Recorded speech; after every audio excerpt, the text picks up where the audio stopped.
कितने question solve हुए exercise में? बताना ईमानदारी से।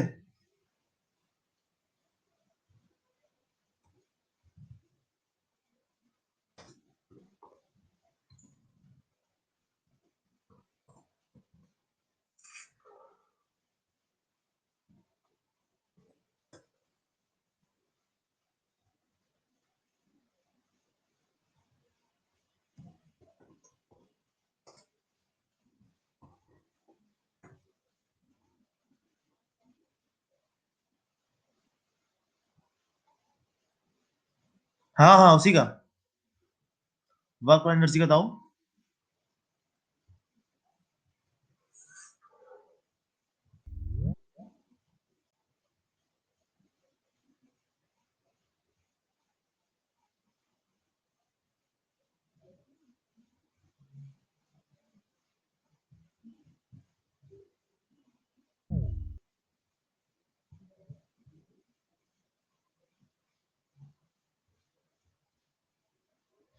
ओके, 20 सही है। ट्राई कर रहे हो, अच्छी बात है। क्वेश्चन आपसे बन रहा है, ये अच्छी बात है।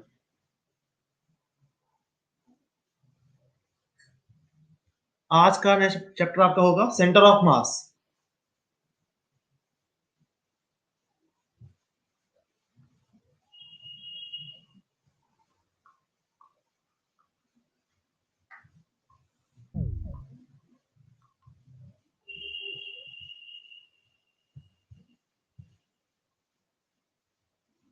एक दो मिनट वेट कर लेते हैं, अगर कोई ज्वाइन करता है। ठीक है, एक दो मिनट वेट कर लेते हैं बाकी लोगों का।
चलिए स्टार्ट करते हैं सेंटर ऑफ मास के बारे में।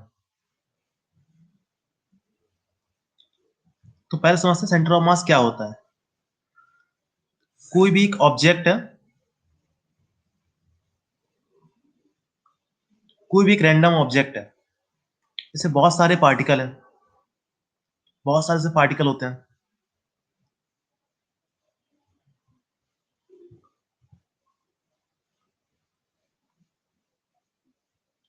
तो सेंटर ऑफ मास एक कॉन्सेप्ट बनाया गया, इस पूरे ऑब्जेक्ट का मास किसी एक पॉइंट पर हम एज्यूम कर सकते हैं, तो उस पॉइंट को बोलते हैं सेंटर ऑफ मास कहते हैं। इस पूरे ऑब्जेक्ट का मास किसी एक पॉइंट पर एज्यूम करना ही सेंटर ऑफ मास कहलाता है। ये तो उसकी डेफिनेशन हो गई। अब केवल इतनी डेफिनेशन से आपको समझना है, क्वेश्चन पहला आता है यहां पर। केवल डेफिनेशन समझना, केवल मैंने क्या बोला, इस पूरे ऑब्जेक्ट के बहुत सारे पार्टिकल का मास किसी एक पॉइंट पर एज्यूम करना ही सेंटर ऑफ मास कहलाता है। अब ये बताओ, वो सेंटर ऑफ मास क्या बॉडी के अंदर होना चाहिए? क्या वो सेंटर ऑफ मास ऑब्जेक्ट के अंदर होना चाहिए, ऐसा डेफिनेशन बोला गया? ऐसा डेफिनेशन बोला है मैंने।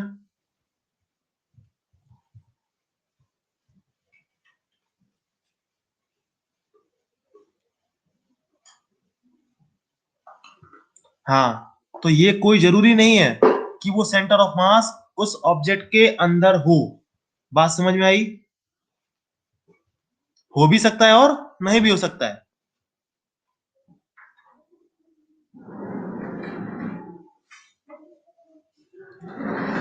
तो डेफिनेशन नोट करो। Centre of mass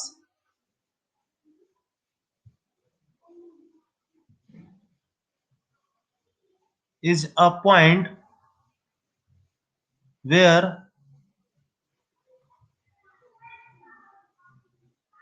mass of the system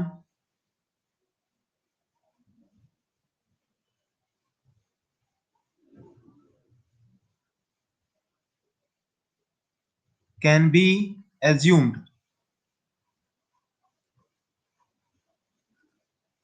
यहां पर नोट पॉइंट क्या आएगा कि सेंटर ऑफ मास, COM लिख रहा हूं, ठीक है, centre of mass COM, centre of mass can be inside the body,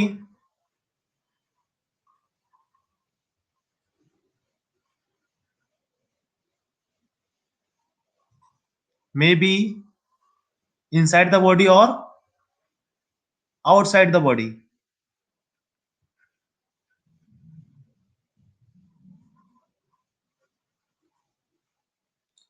अभी तो केवल मैंने डेफिनेशन की बात की है। सेंटर ऑफ मास क्या होता है अभी फील करते हैं इस बात को बहुत अच्छे से।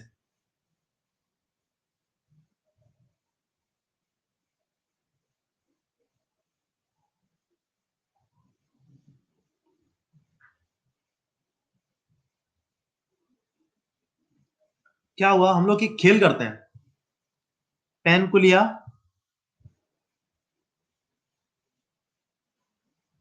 पेन को लिया और अपनी एक उंगली पे उसको बैलेंस करते हैं ना।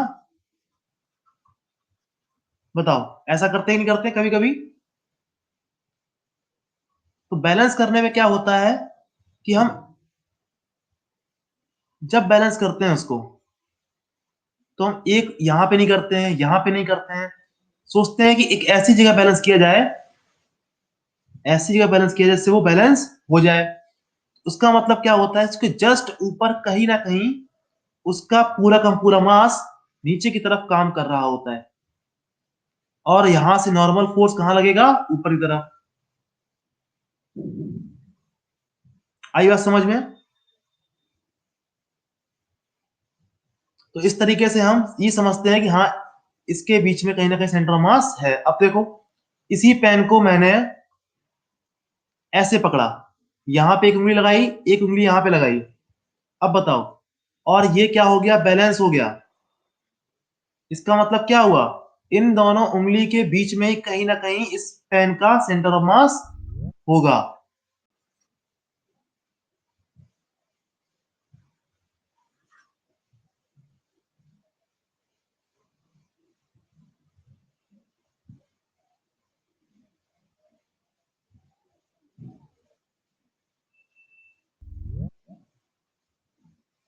और देखते हैं, देखो, जैसे ये एक बॉडी है, एक आदमी है, इसका सेंटर ऑफ मास कहां होता है, यहां पे।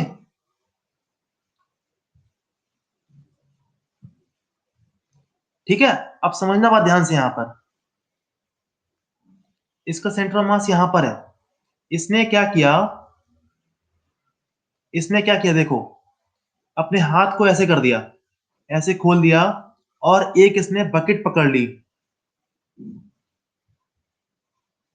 बकेट में क्या भरा हुआ है, पानी भरा हुआ है। एक्सपेरिमेंट देखो, आप समझना ध्यान से आप। अब आपको फील आने वाला है कि सेंटर ऑफ मास आखिरकार किन चीजों पे डिपेंड करता है, ये फील कराना है मुझे।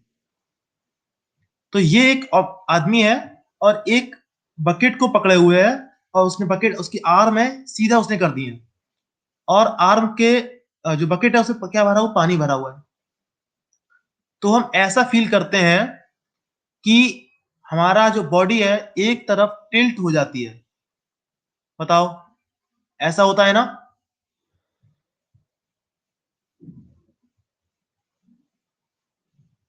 तो अब इसके आने से इसके आने से, बकेट के आने से यहां पर मास मैंने लगा दिया, तो ये सेंटर ऑफ मास क्या हो जाएगा, पूरे सिस्टम का खिसक जाएगा। बात समझ में आई? अब इसने क्या किया, सेम बकेट की जितना पानी इसमें भरा हुआ, एक और इसने बकेट ली, दूसरे आर्म में, दूसरे हैंड में ली, और उसने ऐसे कर दिया।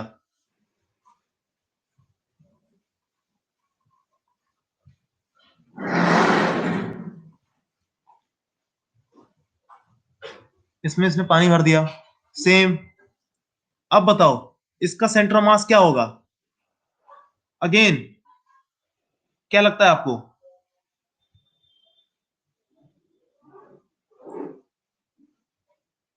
दोबारा बैलेंस हो जाएगा, दोबारा सेम पोजीशन पे आ जाएगा, सेम पोजीशन पे आ गया, ठीक है।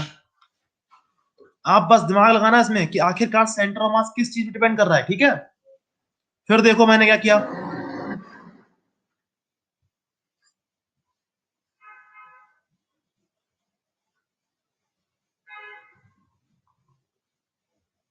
इस बार क्या किया है इसने, एक आर्म को ऐसे मोड़ लिया,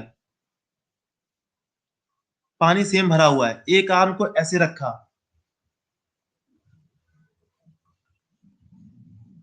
अब बताओ सेंटर ऑफ मास किस तरफ शिफ्ट होगा,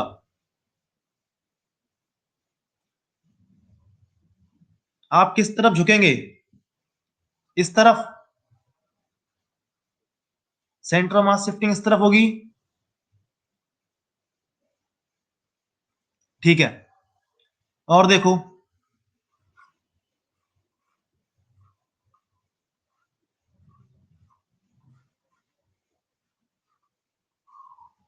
पूरी आर्म खुली हुई है, यहां पे पानी भरा हुआ है बकेट में, और इस वाली बकेट में मैंने पानी कर दिया है आधा, हाफ है।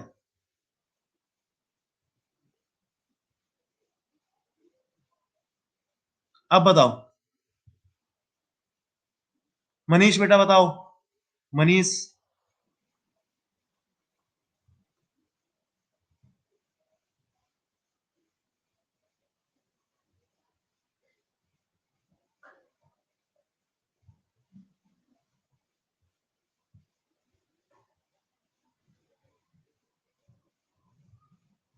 मनीष बेटा, मनीष पाल,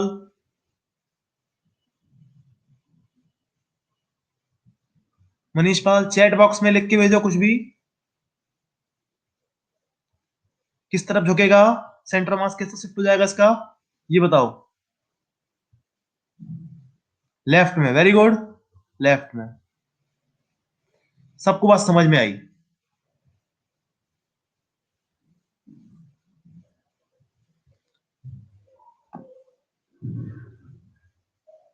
अब देखो एक और चीज देखते हैं, एक देखो, एक मोटा आदमी है, बहुत मोटा आदमी है, इस तरीके से, ठीक है।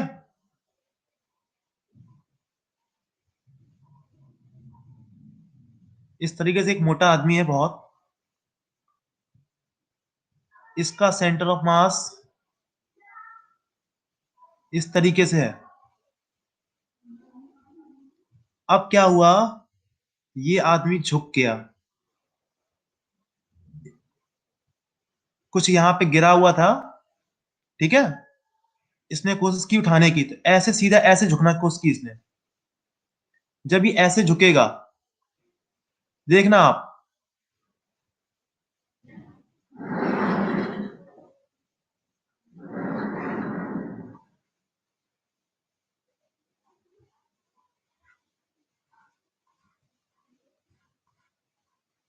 इसका सेंटर ऑफ मास यहां आ गया, इसके पैरों से आगे निकल गया, बताओ क्या होगा,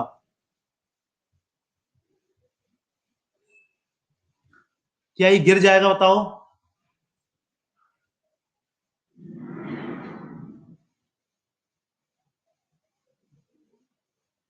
आप समझ में आया? कोई भी मोटा आदमी सामने की तरफ नहीं झुक पाता है, इसीलिए कोई मोटा आदमी या कोई लेडी सामने की तरफ नहीं झुक सकती है। क्यों? क्योंकि सेंटर ऑफ मास उसके पैरों के बाहर निकल जाएगा और वो गिर जाएगा।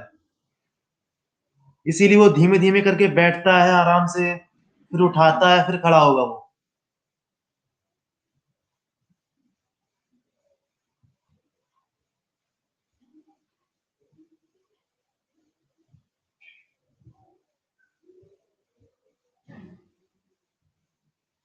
अब अपने आसपास की लाइफ को देखते हुए बताओ, वो बताओ मुझे सेंटर ऑफ मास के बारे में। कुछ बताओ सेंटर ऑफ मास के बारे में कि हाँ यहाँ पे सेंटर ऑफ मास का कॉन्सेप्ट आ रहा है। सोचो जरा, मैंने तो बहुत सारे आपको एग्जाम्पल दिए।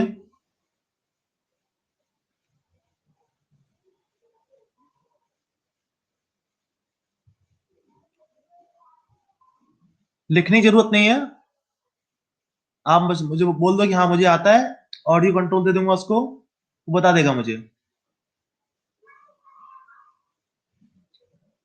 शेयर करो अपने व्यूज पे सेंटर ऑफ मास के ऊपर। प्रशांत तुम्हारा नंबर पहले आता है, मैं तुम्हें ऑडियो कंट्रोल दे रहा हूं।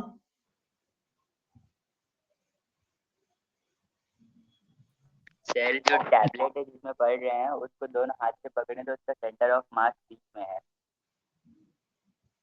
क्या चीज दोबारा बोलना। टैबलेट जिससे पढ़ रहे हैं उसको दोनों हाथ से पकड़े हैं साइड साइड में, तो हाँ उसका जो सेंटर ऑफ मास है वो बीच में रहेगा। सही है, सही तरीका बिल्कुल है। सौम्य बेटा,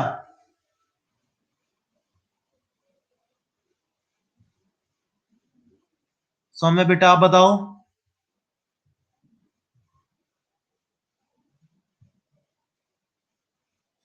सेंटर ऑफ बॉल।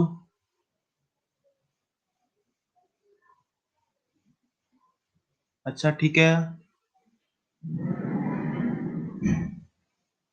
कनिष्क बेटा आप बताओ।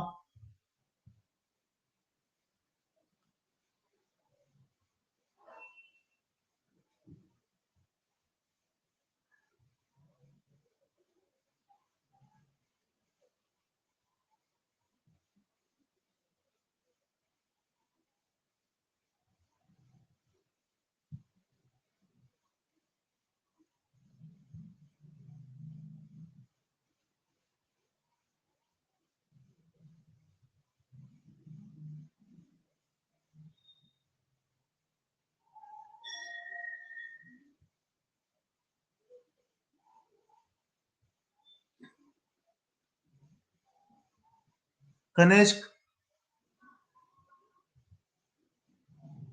रश्मि आप बताओ।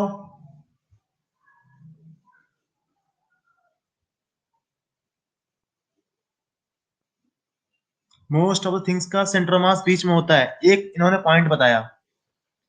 अब ये बताओ सेंटर ऑफ क्लॉक, ये बताओ मुझे प्रशांत बेटा, क्या ये उस वक्त हम बोल सकते हैं कि अगर कोई ऑब्जेक्ट यूनिफॉर्म है तभी उसका सेंटर ऑफ मास जस्ट बीच में आएगा? बताओ।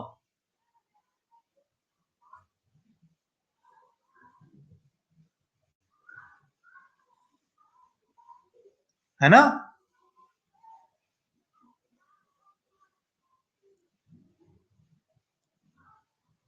1 kg का ब्लॉक, 2 kg का ब्लॉक, 3 kg का, 4 kg का, 5 kg का, सभी की लेंथ इक्वल, सभी की लेंथ इक्वल। बताओ सेंटर ऑफ मास इस बीच की लाइन से किस तरफ शिफ्ट होगा? राइट साइड या लेफ्ट साइड होगा? बताओ।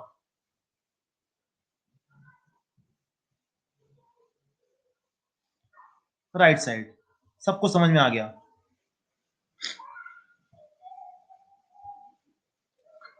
सेंटर ऑफ मास किस चीज पे डिपेंड करता है? क्वेश्चन देखो, ध्यान सुनो। किस फैक्टर पर सेंटर ऑफ मास डिपेंड करता है? पहला ऑप्शन डिस्टेंस पर, दूसरा ऑप्शन मास पर, तीसरा ऑप्शन मास के डिस्ट्रीब्यूशन पे। बताओ।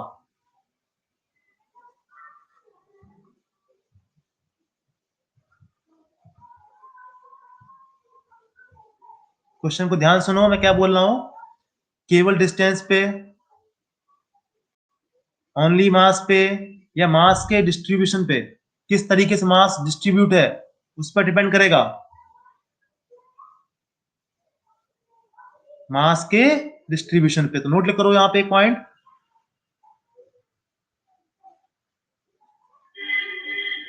Centre of mass depends on distribution of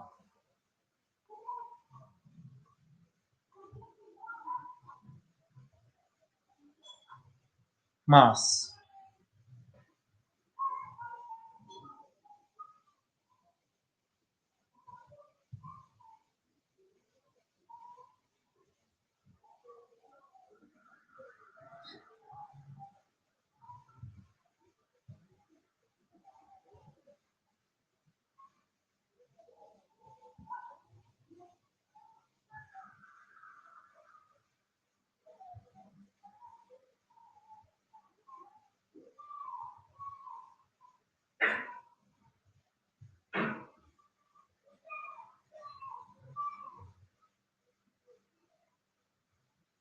अब देखो यहां पर क्या है,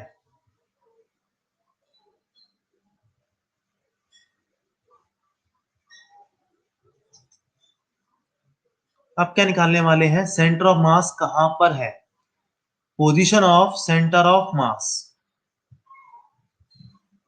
ठीक है, पोजीशन ऑफ सेंटर ऑफ मास सीखने वाले हैं हम लोग। तो बताओ पहली चीज,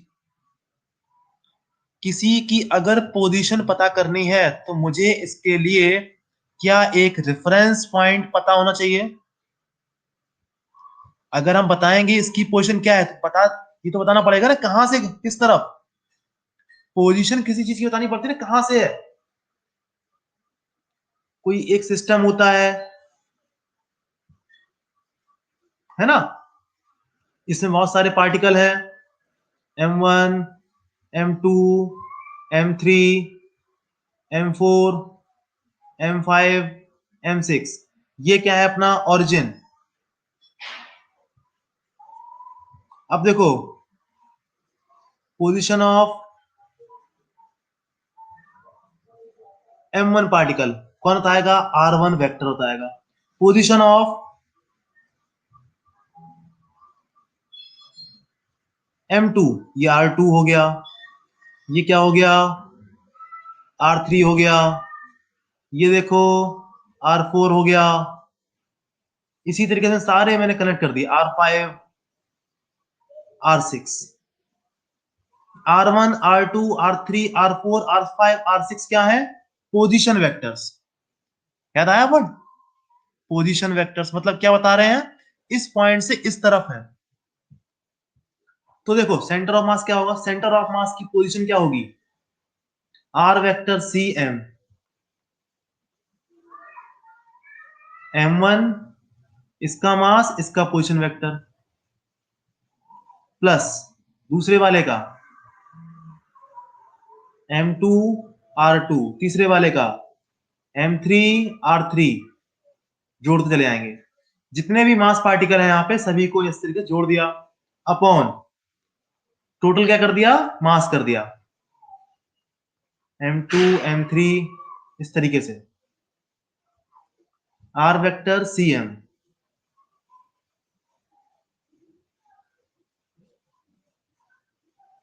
सिग्मा, सिग्मा मतलब क्या होता है, समेशन, इन सभी को ऐड करने वाले हैं।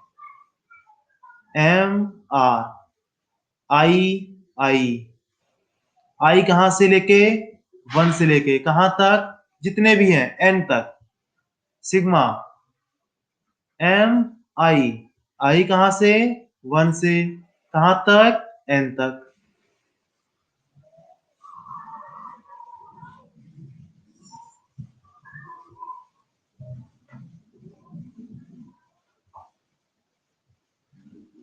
ये याद करो आप लोग, मैंने कभी बताया था आपको, सिग्मा का मतलब क्या होता है, सिग्मा कैसे लिखते हैं, है ना।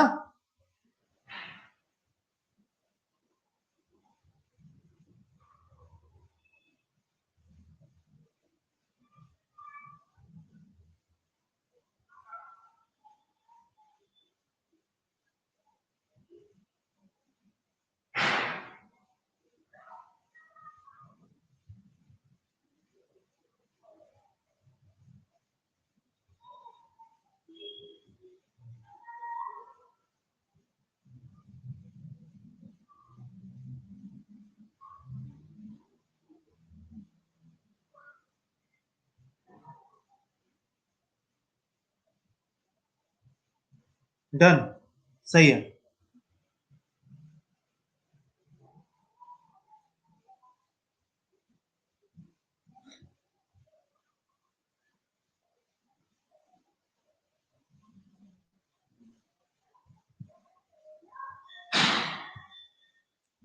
जय हो। हाँ,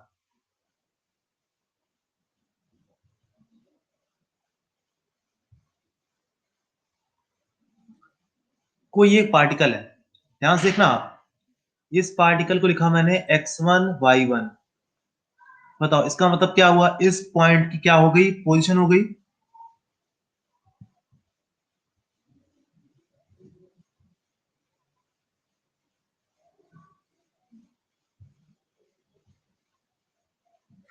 आप बोल रहे हो डिस्टेंस बोल रहे हो, बिल्कुल डिपेंड करती है, मास पे भी डिपेंड करती है। मैंने क्या लिखा आंसर, मास के डिस्ट्रीब्यूशन पे। इसका मतलब क्या हुआ, मास भी आ गया और डिस्टेंस भी आ गया, कितनी दूरी पर कितना मास है। मास डिस्ट्रीब्यूशन का मतलब होता है कितनी दूरी पर कितना मास है। अब देखो, एक पार्टिकल है, इस पे लिखा मैंने x1 y1, दूसरे पे लिखा x2 y2, तीसरे पे लिखा x3 y3, चौथे पे लिखा x4 y4, x5 y5, x6 y6, x7 y7, ऐसे लिख दिया। मतलब बहुत सारे पार्टिकल हैं। इसका मास m1, m2, m3, m4, f5, m6, m7, बहुत सारे हैं। मैंने इतने लिखे केवल देखने के लिए। तो मैंने पूछा आपसे, इस पूरे सिस्टम का जो सेंटर ऑफ मास आएगा, जो सेंटर ऑफ मास आएगा, ठीक है, अब ये बताओ उस सेंटर ऑफ मास का एक्स कोऑर्डिनेट क्या होगा। तो क्या होगा देखो, अब हम क्या निकालने वाले हैं, एक्स पोजीशन निकालने वाले हैं। क्या होगा देखो, पहले वाले का m1 x1, दूसरे वाले का m2 x2, तीसरे वाले का m3 x3, जोड़ते चले जाओ अपॉन सारा मास जितना भी है।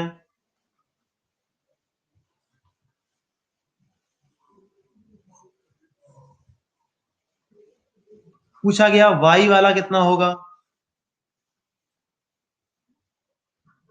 m1 y1, m2 y2, m3 y3, जोड़ते चले जाओ upon total mass m1 m2 upon m3, जोड़ते चले जाओ लगातार, ऐड करते चले जाओ।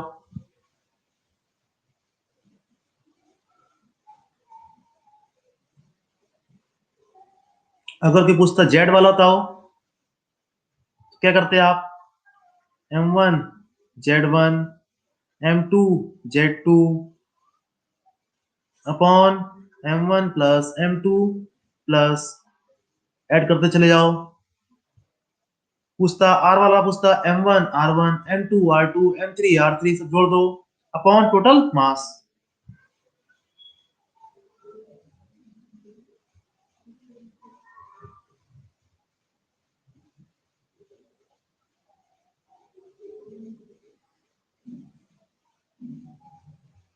नोट कर लो इसको।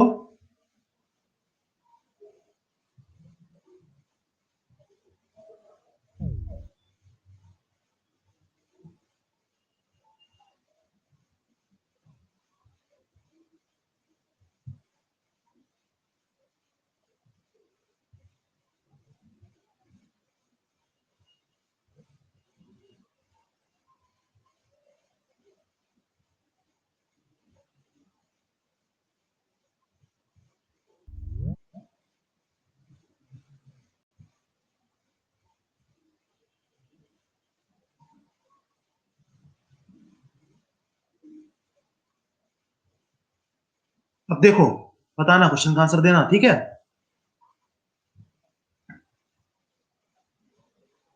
m1 m2 M3, 3 पार्टिकल है और इनका सेंटर ऑफ मास यहाँ पर है, ये सेंटर ऑफ मास। इन तीनों पार्टिकल का सेंटर ऑफ मास यहाँ पर है।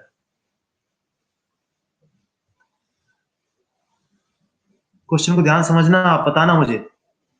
इन तीनों पार्टिकल का सेंटर ऑफ मास यहाँ पर है, ये गिवन है।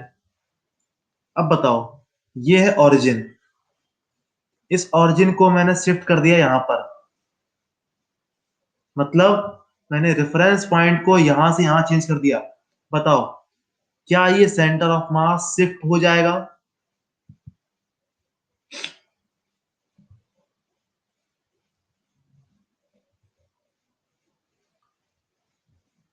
बताओ, इन तीनों का सेंटर मास यहां पर है, मैंने क्या किया, ओरिजिन को यहां से यहां शिफ्ट कर दिया, तो क्या ये सेंटर ऑफ मास शिफ्ट हो जाएगा अपनी जगह से?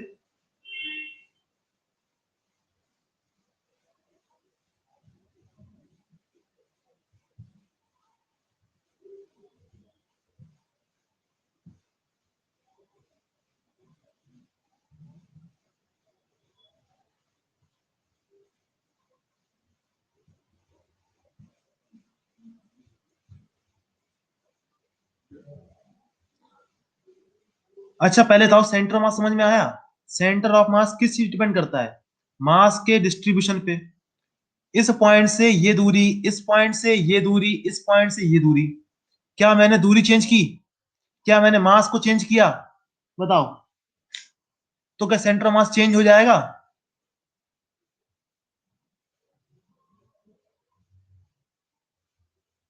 अरे इसकी वजह से क्या हो, इस हम मान लो कि एक बॉल है, एक बॉल है, उसका सेंटर ऑफ मास बीच में है, इतनी बात समझ में आती है आपको? एक आदमी जो बनारस में है, एक आदमी जो कानपुर में है, एक आदमी जो न्यूयॉर्क में है, बताओ क्या बोलेगा?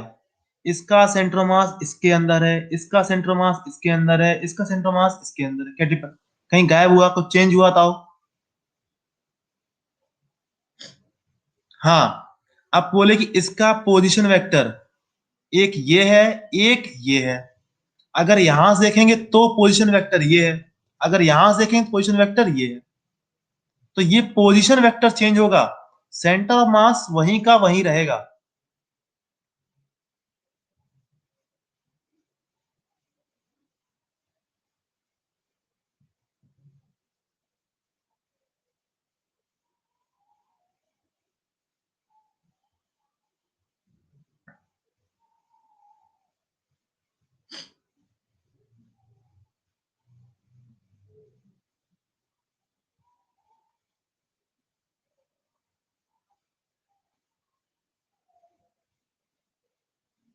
पोजीशन ऑफ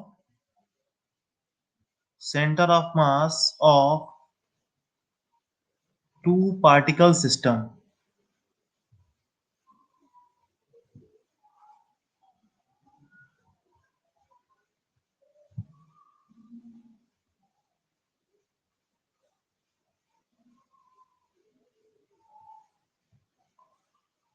ठीक है, कहने का मतलब क्या है, देखो,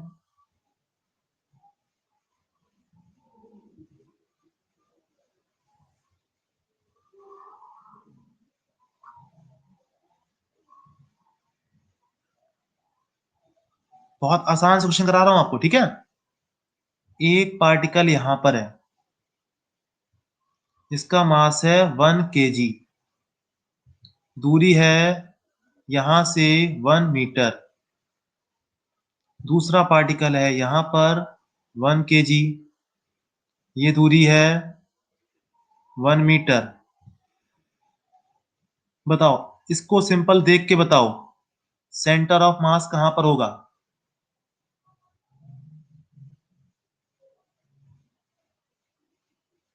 ये 1 kg 1 kg, ये दो पार्टिकल है ओरिजिन पे, सभी ने बोला ओरिजिन पे, ओके। अब चेक करते हैं, यहां पे लिखा मैंने इसको 1,0, सही लिखा।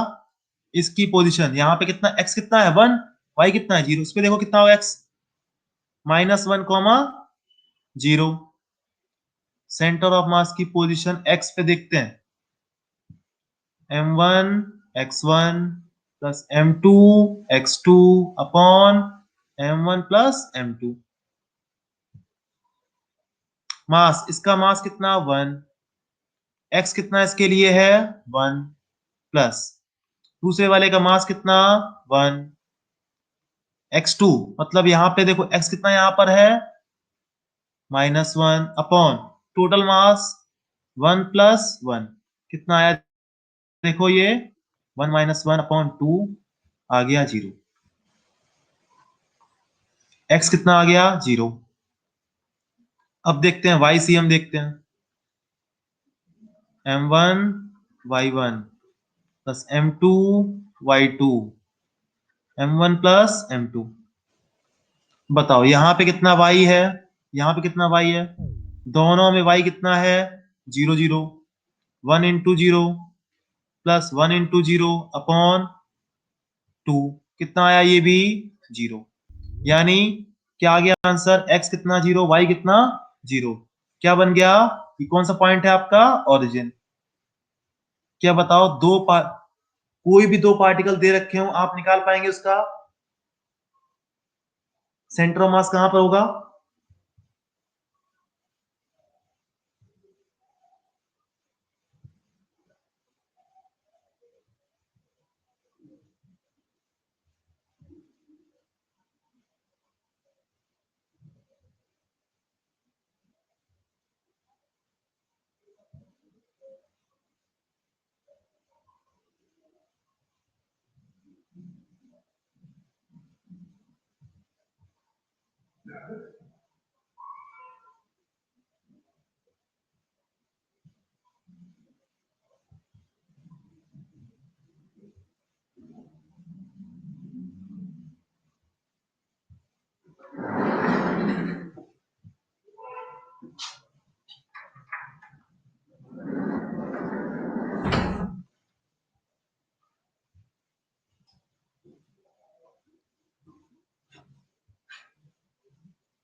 एक पार्टिकल है मास m, दूसरा पार्टिकल है उसका ही मास m, यहां से दूरी भी दोनों बीच की कितनी l।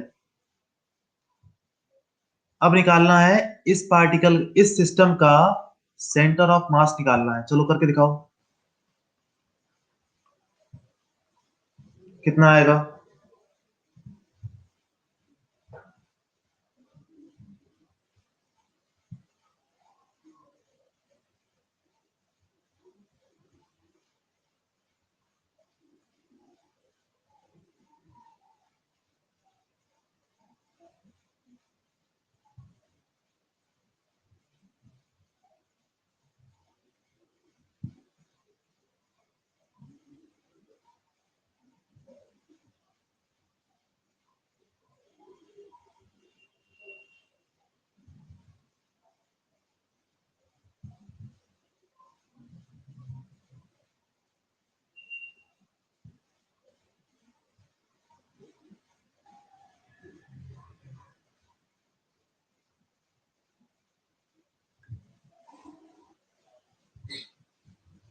बताओ x कितना आया,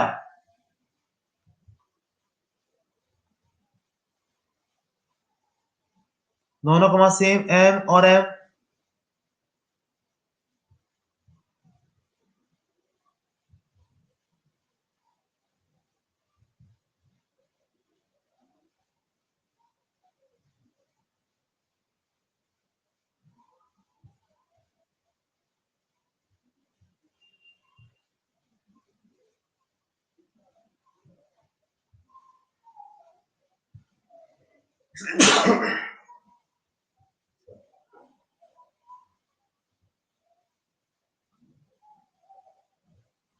L/2, 0 सही आंसर है।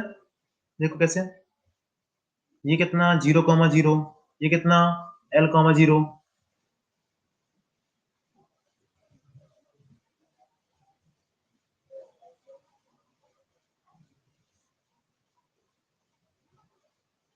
कितना आ गया L/2, ये तो 0 × 0,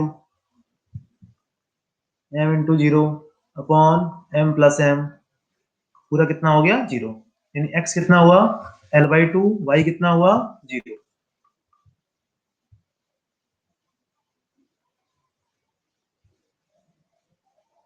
तीसरा देखते हैं।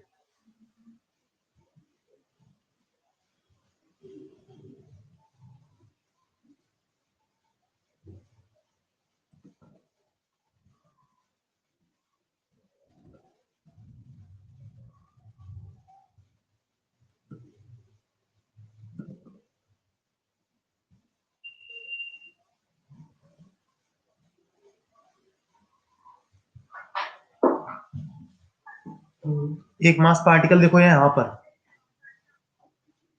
एक मास पार्टिकल है यहाँ पर, दूरी है देखो कितनी L, या बोले हैं कि दूरी मेरे पास है 10 मीटर,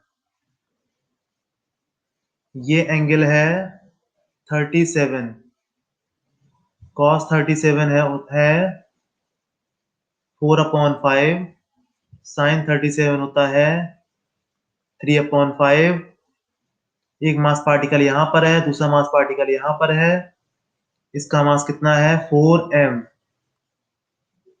ठीक है, अब बताना है इस सिस्टम का सेंटर ऑफ मास कहां पर होगा, चलो करके दिखाओ।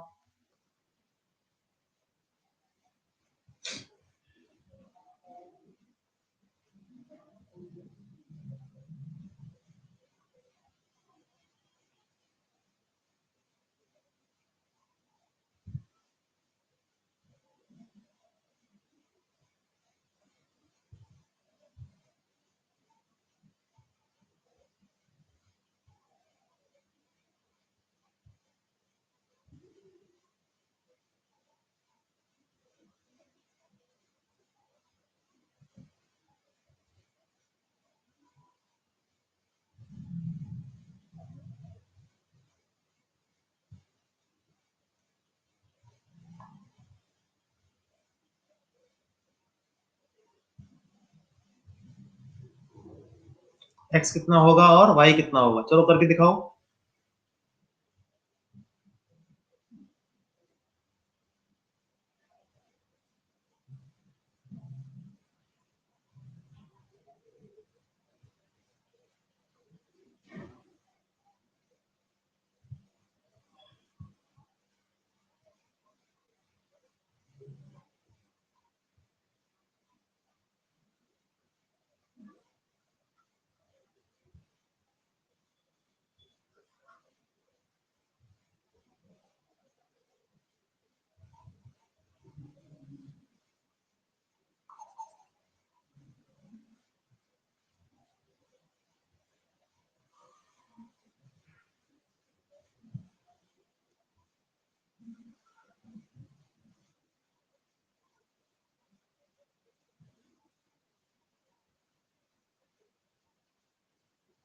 चलो देखो, ये बात समझ में आ गई।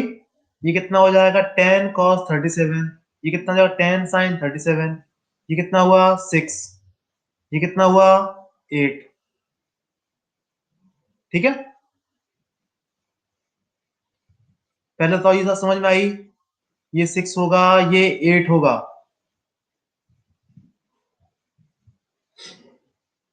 अब देखो इसको 4m × 8, अब बात कर रहे हैं केवल x की, 4m × 8 प्लस इसको देखो, इसका x m1 x1 m2 x2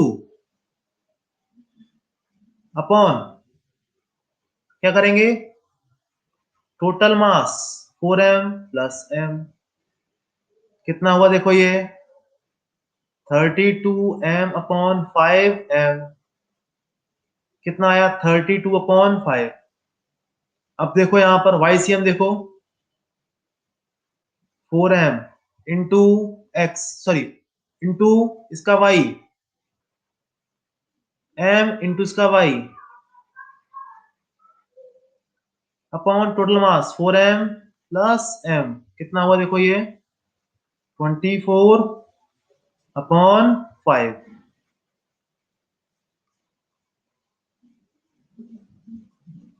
यानी x आ गया 32/5, y आया 24/5। केवल आंसर सही आया कनिष्क का। बाकी लोग बताएं। मनीष आप बताओ।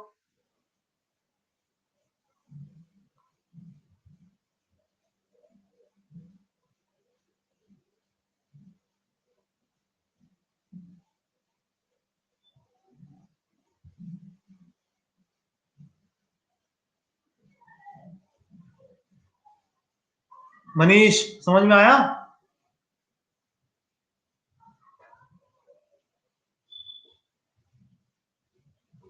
टफ था बहुत, बताओ क्या टफ था question?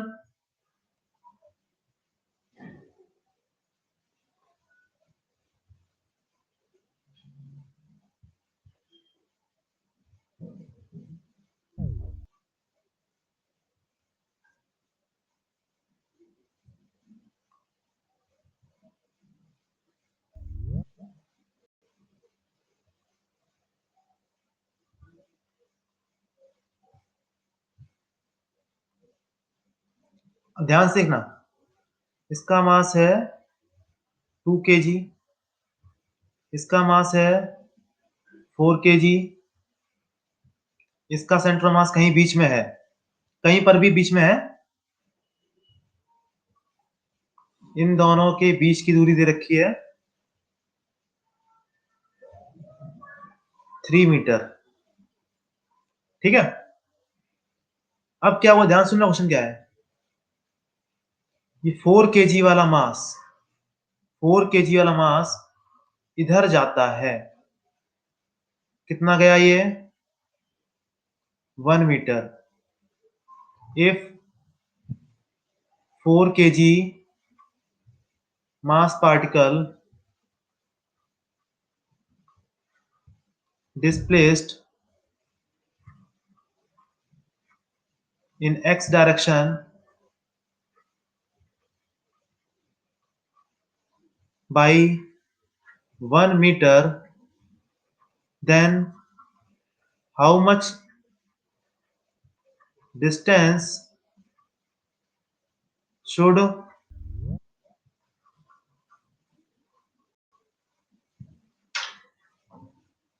2 kg block, 2 kg mass particle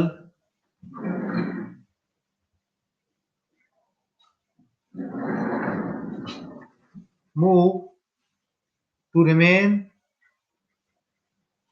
the position of center of mass unaltered? कहने का मतलब क्या है कि ये 4 kg मास को मैं अगर 1 मीटर तक ले जाता हूं और सेंटर ऑफ मास की पोजीशन वही रखना चाहता हूं, तो इस 2 kg वाले ब्लॉक को कितना मूव कराना पड़ेगा। सेंटर ऑफ मास यहां पर है, ये इधर गया, तो इसको किस तरफ जाना चाहिए और कितना जाना चाहिए जिससे सेंटर ऑफ मास वहीं का वहीं बना रहे।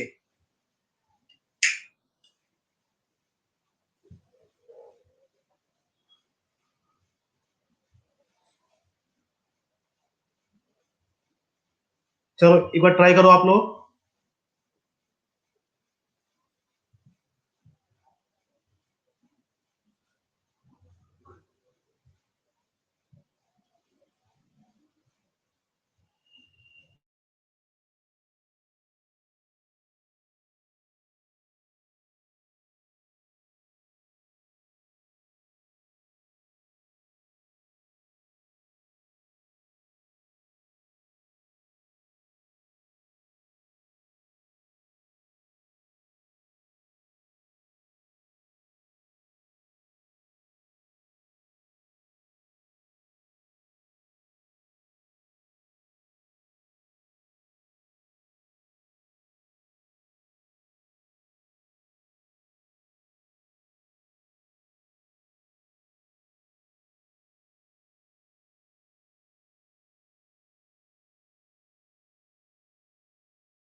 हेलो,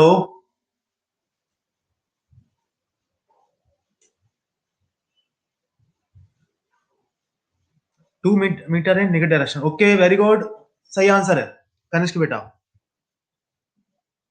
देखो, सेंटर ऑफ मास यहीं पर रहना है, इसको ले गए इधर पे, तो बताओ, सिंपल सी समझ में आती है कि इसको इधर पे ले जाना पड़ेगा।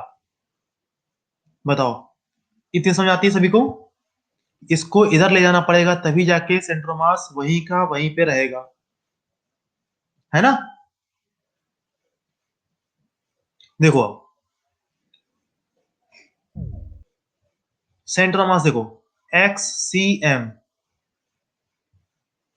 m1 x1 plus m2 x2 upon m1 plus m2, यही होता है देखो फॉर्मूला, m1 प्लस m2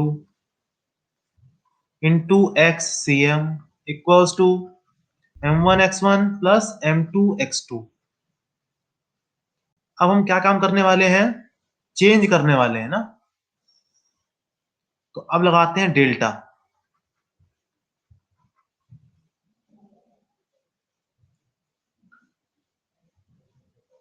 अब अप्लाई किया हम लोगों ने delta operation, m1 x1 delta m2 x2।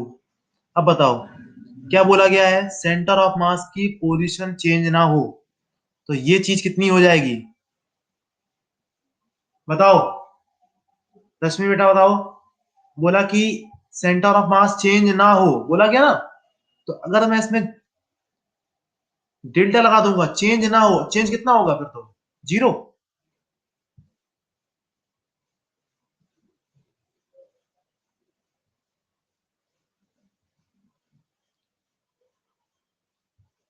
तो इस तरफ हो गया जीरो।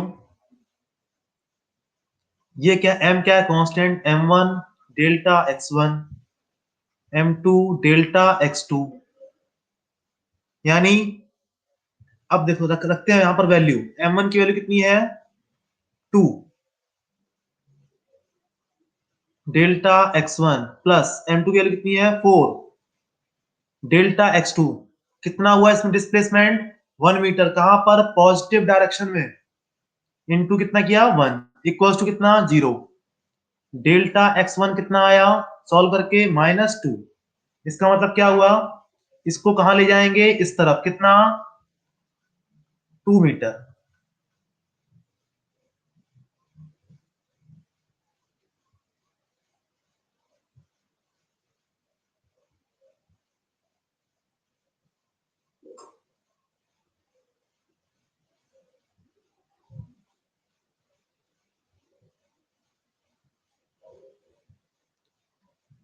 आया समझ में?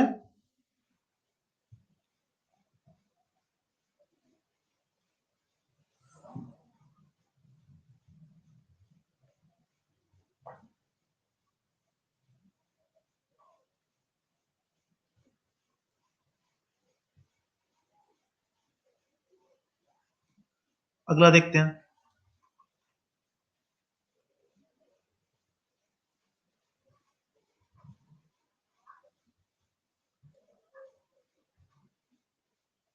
आपने कुछ और यूज किया, आपने ये किया होगा, पहले निकाला होगा कनिष्ठ, आपने निकाला होगा पहले सेंटर मास कहां पर है,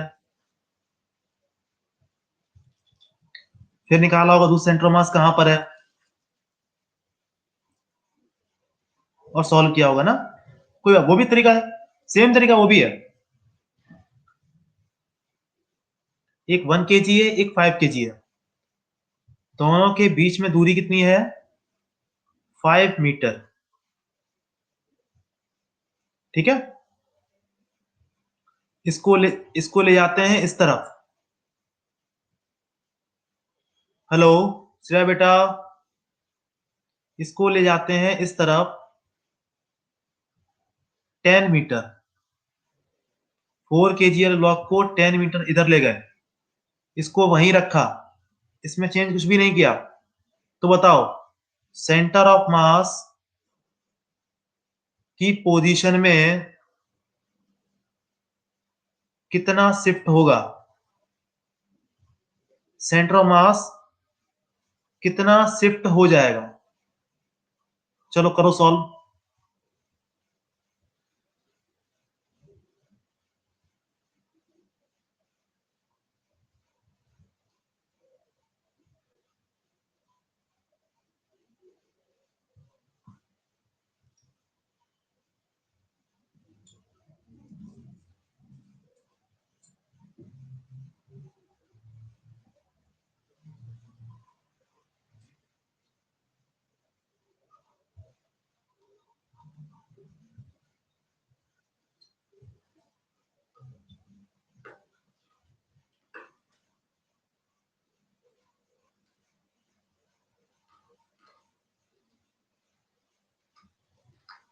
एट मीटर।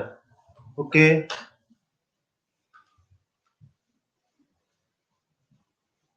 कैसे करना देखो।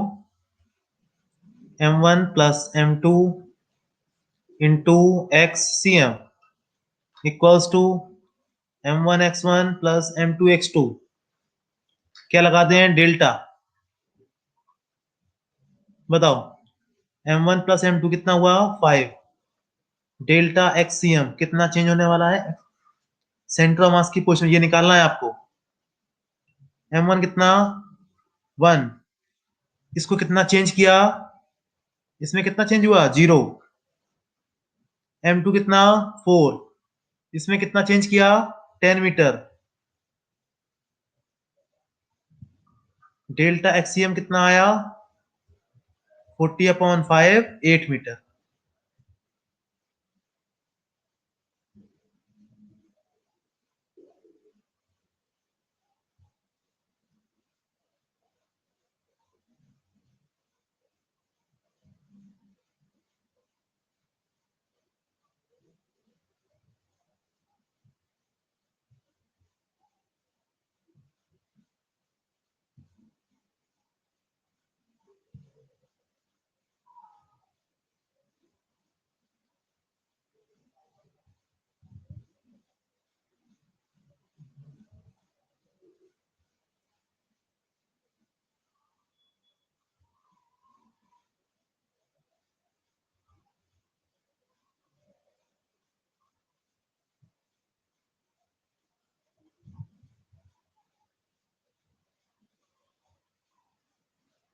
देखो आप, 3 पार्टिकल हैं, 1 2 3।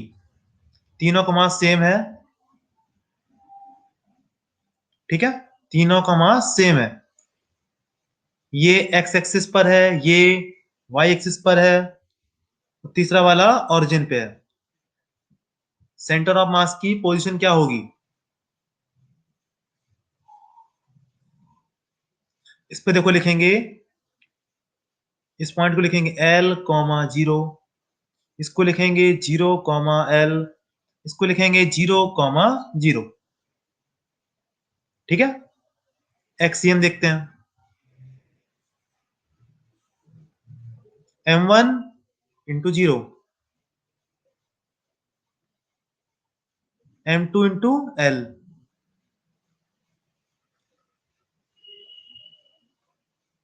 m3 into 0 upon total mass.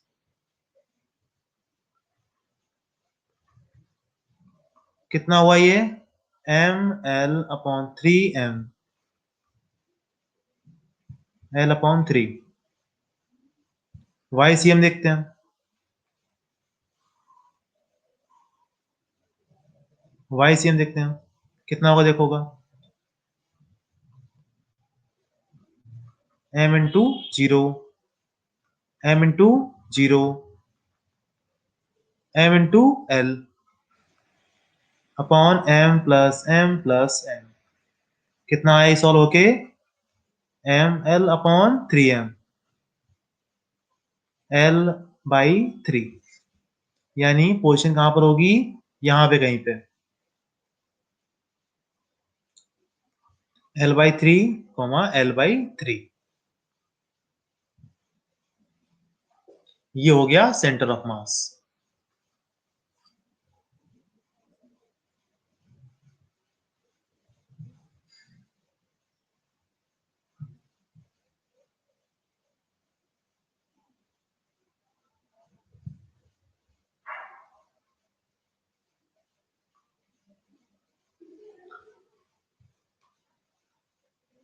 रश्मि, कनिष्क, सौम्या, तेज, श्रेया, बताओ समझ में आया?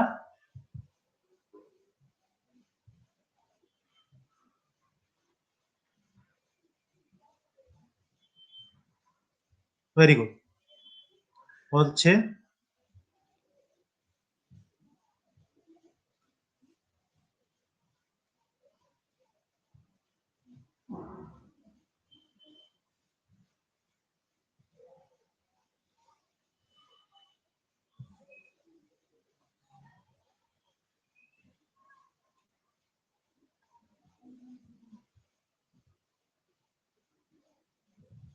अब देखो यहाँ पर एम एम, ये दूरी एल, ये दूरी एल, सेंटर मास कहाँ होगा? जस्ट बीच में।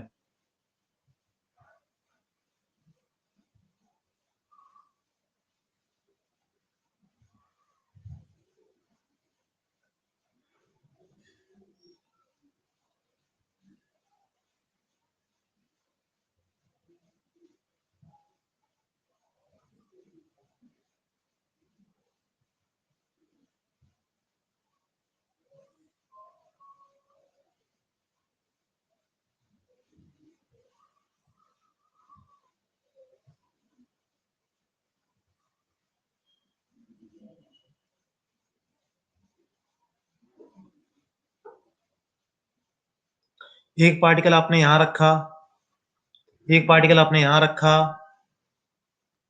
सेंटर ऑफ मास कहाँ होगा? ओरिजिन पे। एक पार्टिकल आपने यहां रखा, एक पार्टिकल आपने यहां रखा। अब बताओ सेंटर ऑफ मास कहां पर होगा इन चारों का?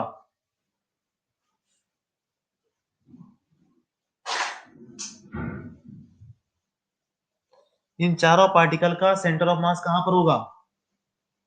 इस सर्किल का सेंटर ये है।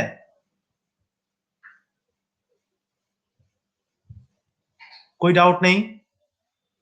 अब देखो, एक पार्टिकल यहां पर, एक पार्टिकल यहां पर। अब बताओ सेंटर ऑफ मास कहां पे? अगेन यहीं पर। एक पार्टिकल यहां पर, एक पार्टिकल यहां पर, सेंटर ऑफ मास अगेंस्ट।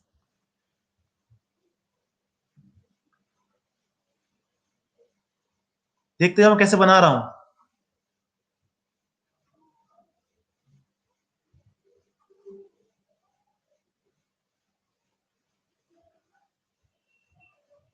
ठीक है, सभी का सेंटर मास कहां पर है? सेंटर पर। अब क्या हुआ?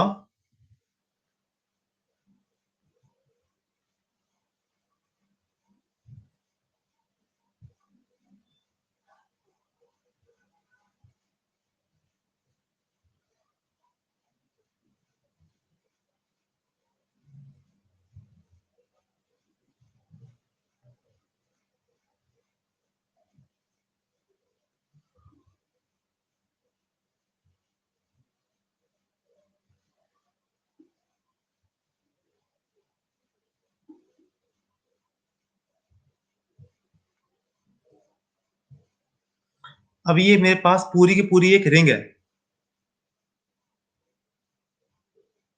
ये एक रिंग है।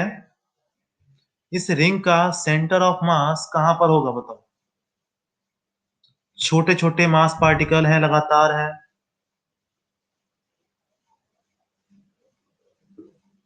क्या इसका सेंटर ऑफ मास सेंटर पे होगा?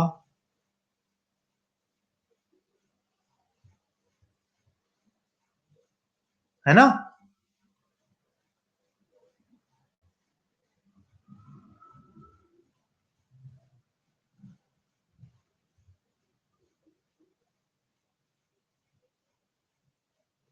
कहां होगा? सेंटर पे।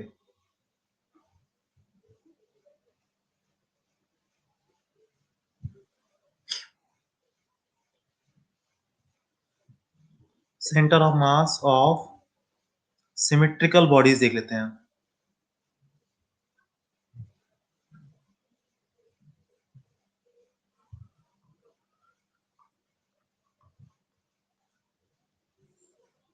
तो पहला आता है रिंग।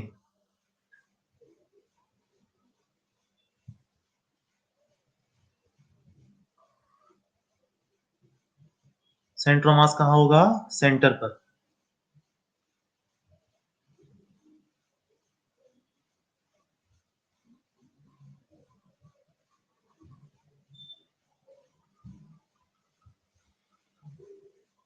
अब बताना आप लोग, अगर यही डिस्क होती,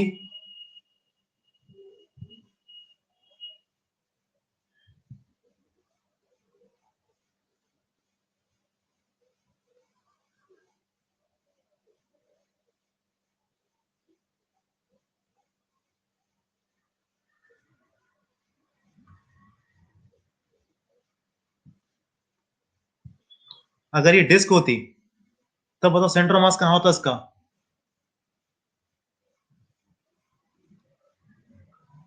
डिस्क समझते हो ना, प्लेट, सर्कुलर प्लेट है, अगेन कहां पर होती? सेंटर पर।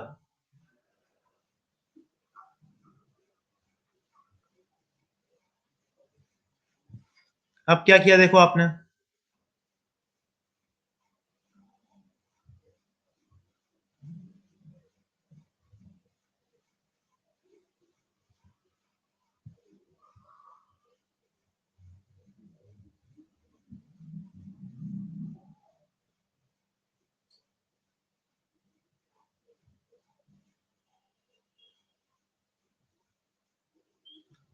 एक डिस्क है, उसके ऊपर एक और डिस्क रखी मैंने, एक और डिस्क, एक और डिस्क, रखते जा रहे हैं।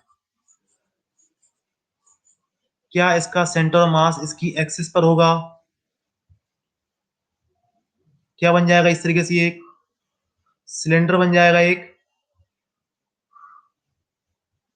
अगर आप एक के ऊपर अगर डिस्क रखते चले जाएं क्या बन जाएगा? एक सिलेंड्रिकल शेप का बन जाएगा बॉडी। इसका सेंटर ऑफ मास कहां पर होगा? जस्ट बीच में, कहां पर? एक्सिस के मिड पॉइंट पर।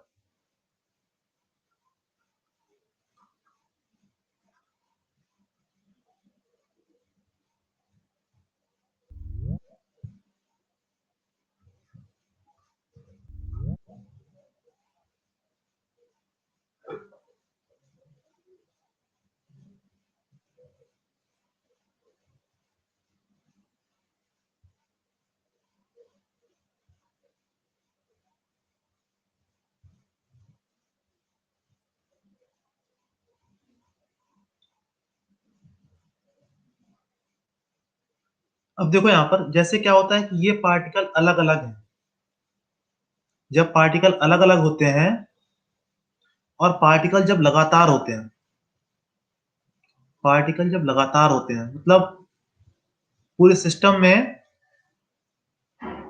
मास का डिस्ट्रीब्यूशन है, तो इसको बोलते हैं डिस्क्रीट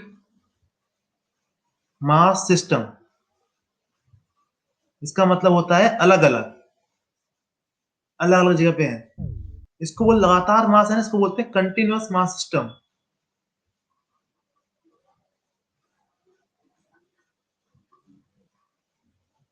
जैसे रिंग हुआ, लगातार मास है, डिस्क हुआ, लगातार पूरे मास फैला हुआ है, सिलेंड्रिकल बॉडी हुई, पूरे मास फैला हुआ है, हेमिस्फीयर, हेमिस्फीयर हुआ, पूरे मास है, स्फेरिकल बॉडी हुई, कंटिन्यूअस मास सिस्टम है, तो इसको बोलते हैं कंटिन्यूअस मास सिस्टम बोलते हैं इसको। ठीक है, तो दोनों में डिफरेंस समझ में आ रहा है आपको, इसमें और इसमें?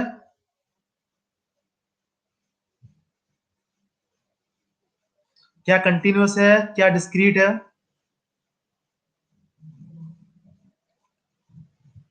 डिस्क्रीट का देखो कैसे करेंगे, मतलब अलग अलग जगह पे मास पार्टिकल रखे हुए हैं। जैसे एक आदमी यहां खड़ा हुआ है, एक आदमी यहां पे है, एक आदमी यहां पर है, एक आदमी यहां पर है, इस पूरे सिस्टम का सेंटर ऑफ मास।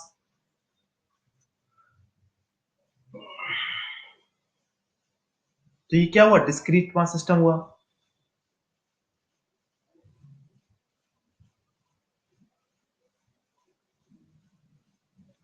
इसका सेंटर मास निकालना समझ गए हम लोग, m1x1 plus m2x2 plus m3x3 upon m1 plus m2 plus m3। हम बात करने वाले हैं कंटिन्यूअस मास सिस्टम की। कैसे करेंगे?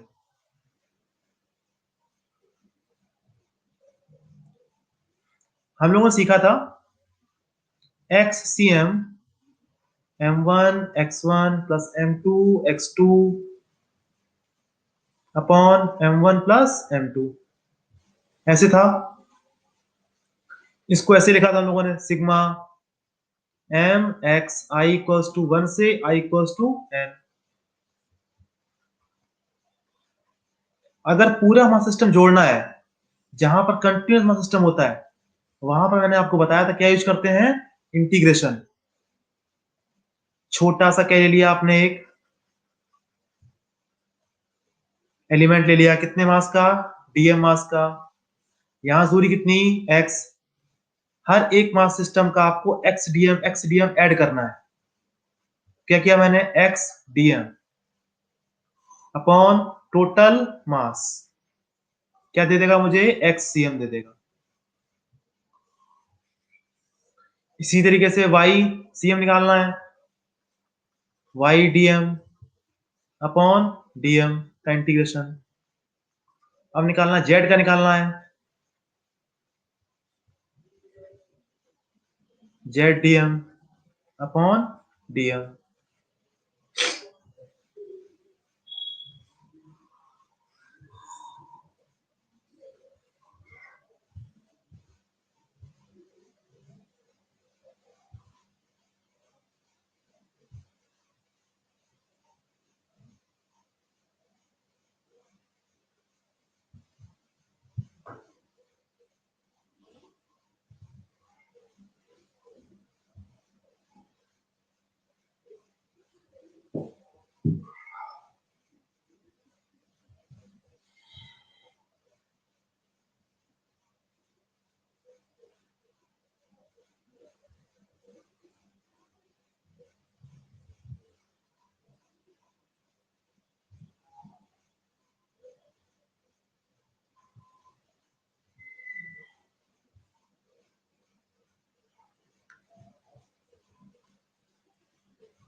डन सभी का, ठीक है।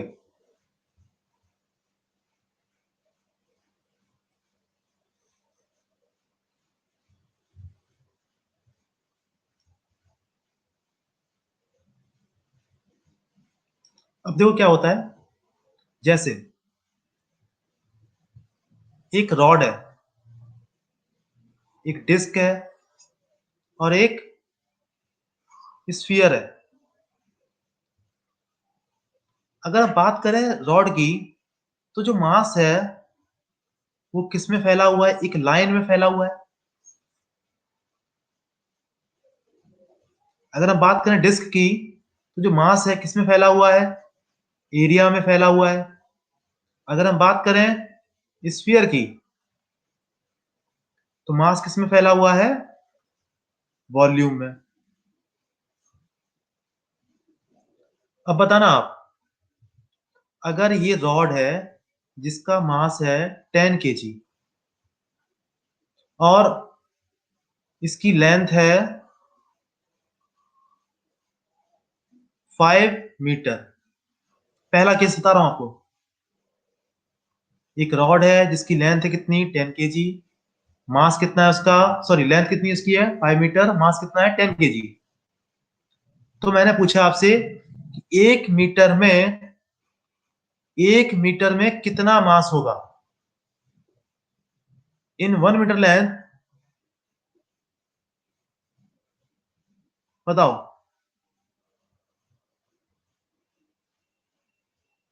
इस पूरी रॉड का मास कितना है, 10 kg, लेंथ कितनी है 5 मीटर, तो 1 मीटर में कितना मास होगा।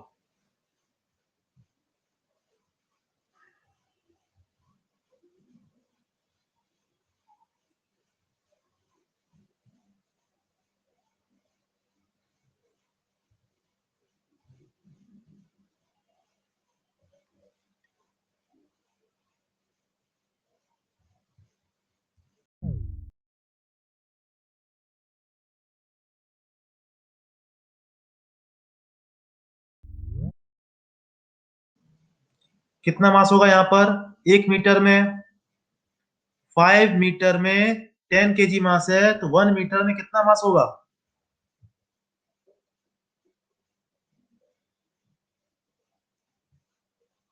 2 केजी।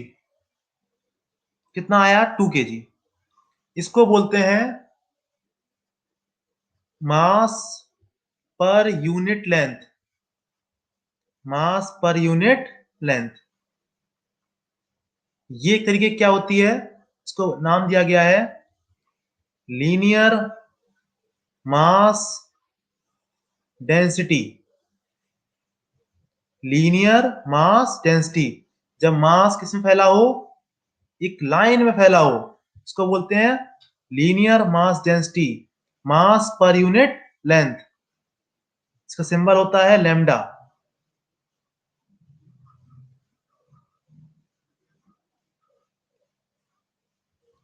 हेडिंग लिखो, लीनियर मास डेंसिटी लिखो।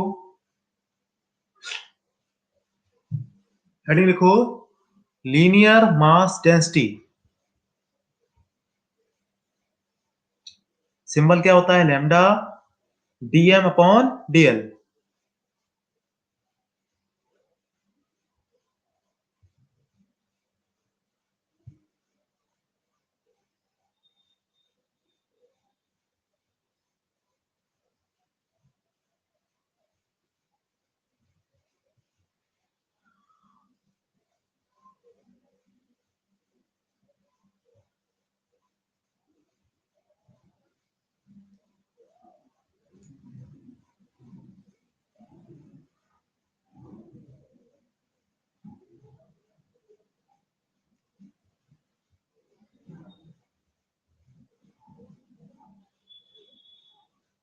मास पर यूनिट लेंथ, ठीक है।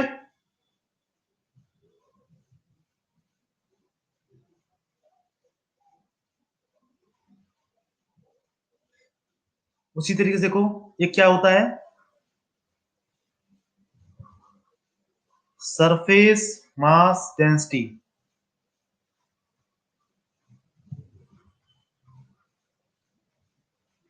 सिंबल होता है इसका सिग्मा।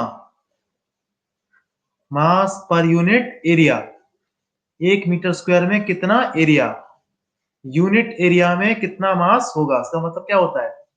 मास per unit area.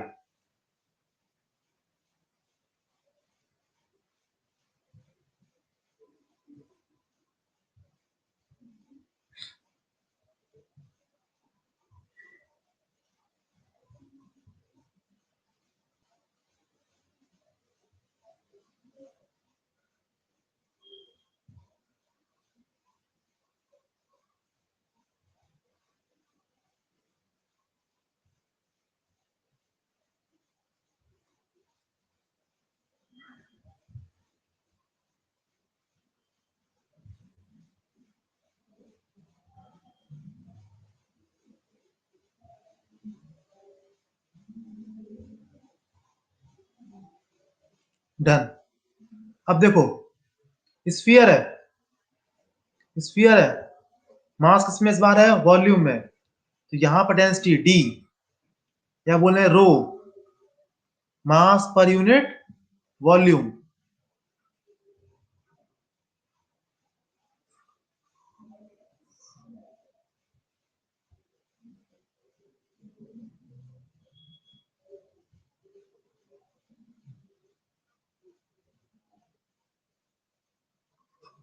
Volume mass density.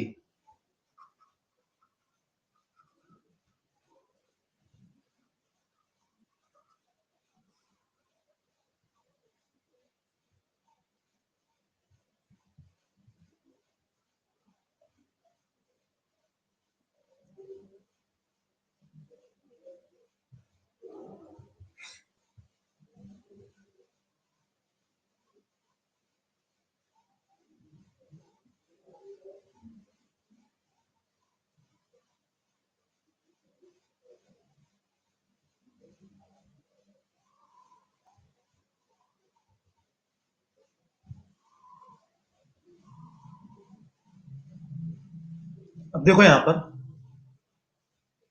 एक ये रॉड है, रॉड का मास किसमें होगा?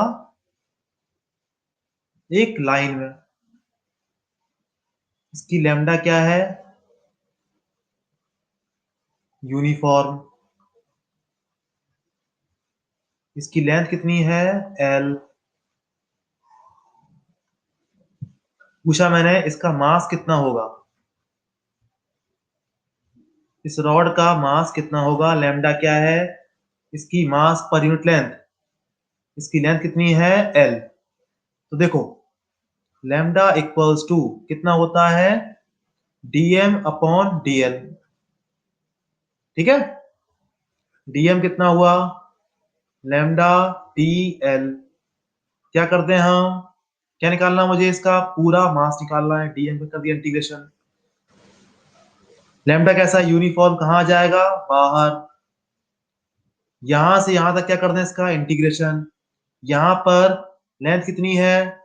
0। यहां पर लेंथ कितनी हो गई आपकी? एल। कितना हो गया ये? Lambda L. तो टोटल मास कितना हुआ? Lambda L. बताओ, क्या ये बात समझ में आई सभी को? पहला, अगर लीनियर मास डेंसिटी दे रखी है आपको, तो रॉड का मास कितना होगा? अरे यहां पे दे रखा है, ऐसे देखो, ये क्या दे रखा है? 1 kg पर मीटर दे रखा है। लेंथ दे रखी है इसकी, लेंथ दे रखी कितनी? 5 मीटर। तो बताओ इसका कितना मास होगा? इसके अंदर जो मास डेंसिटी है वो क्या है? 1 kg पर मीटर है। तो उस पूरी 5 मीटर लेंथ है, कितना मास हो जाएगा? 5 kg। कैसे निकाला आपने? देखो, लैम्डा डीएम अपॉन डीएल किया। डीएम कितना हुआ? Lambda DL. लैम्डा की वैल्यू कितनी रखी मैंने? 1 के। डीएल, ये डीएम। क्या कर दिया मैंने? इसका इंटीग्रेशन। कितनी लेंथ थी? 0 से लेके 5।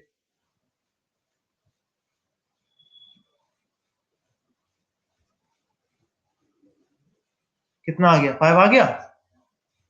अब आया समझ में मैंने कैसे सॉल्व किया इसको?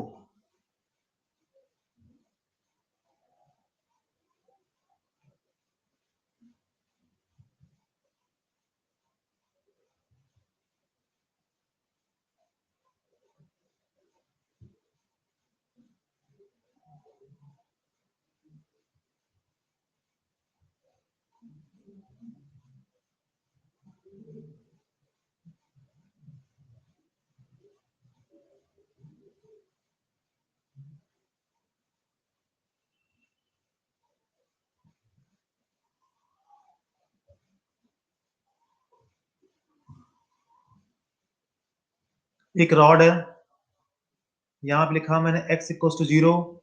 यहां लिखा मैंने x इक्वल्स टू एल। यहां से x डिस्टेंस पर लैम्डा की वैल्यू है lambda naught x।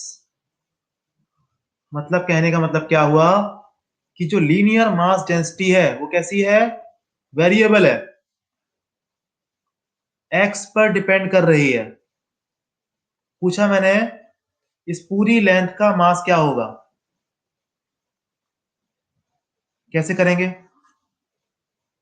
Lambda equals to क्या होता है? DM upon DL. डीएम कितना हुआ? Lambda DL.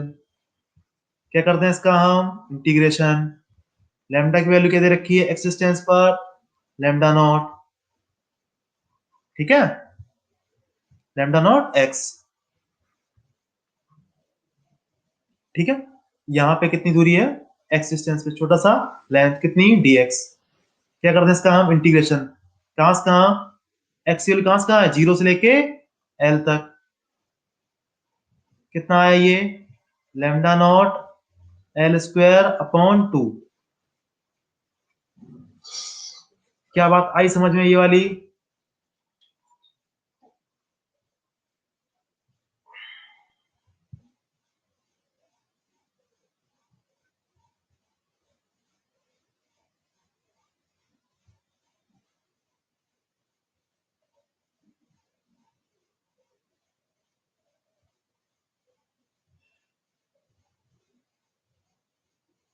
चलो सही है, मिलेंगे नेक्स्ट क्लास में।